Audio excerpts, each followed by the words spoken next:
पंचतत्त्वात्मकं कृष्ण भक्तरूप स्वरूपकम्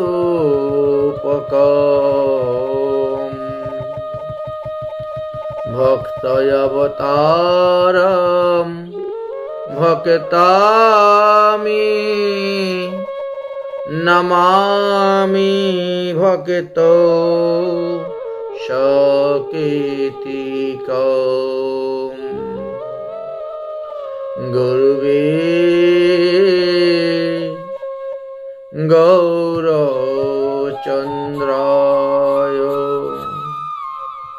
राधिकायै तदालये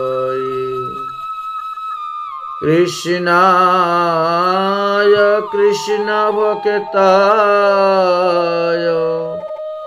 तद्भक्ताय नमो नमः। श्रीधाम बृंदावने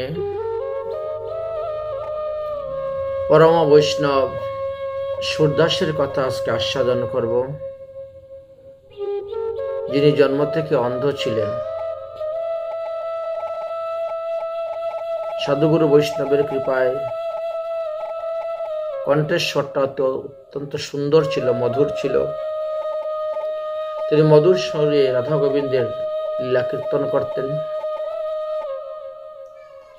भगवानও तार कण्ठे तीना लीला माधुरी श्रवण करार जन्य तार निकटे एसे बसतेन। सेई करुणामय कृपामय दयामय भगवान श्रीहरिर एवं तार भक्तेर चरित्र कथा आमरा आजके किछु आस्वादन करब। ছিল सूरदास साधु जगते विख्यात परम रसिक कृष्ण भक्त निष्ठ धीरव्रत। जगते सबाई सूरदासेर कथा शुनेछेन।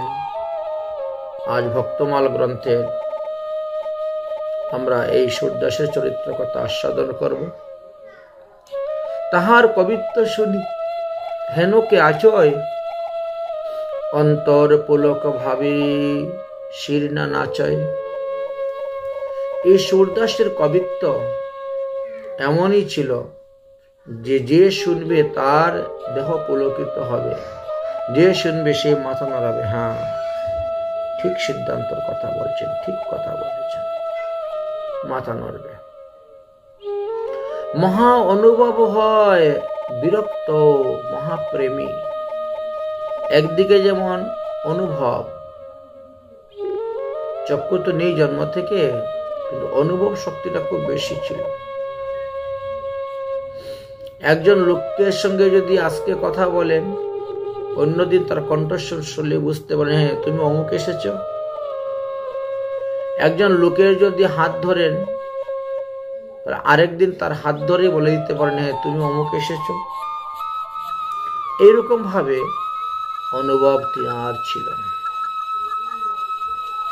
অন্যদিকে তিনি মহাপ্রেমী, মহাভাগবত ভক্ত, কৃষ্ণ প্রেমামৃত তিনি লাভ করেছেন।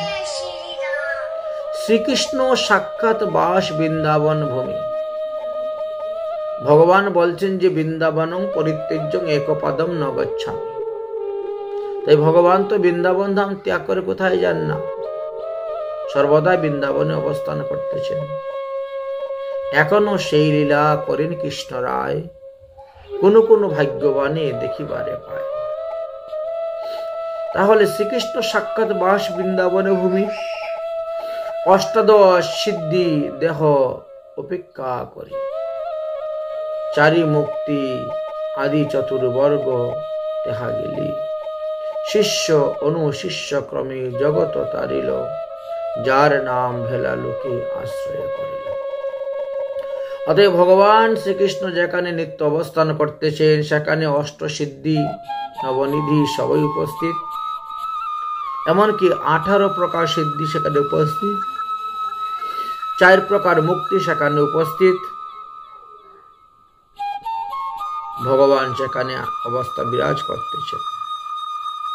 শ্রীমান সুরদাস তিনি সিদ্ধ সাধু ছিলেন।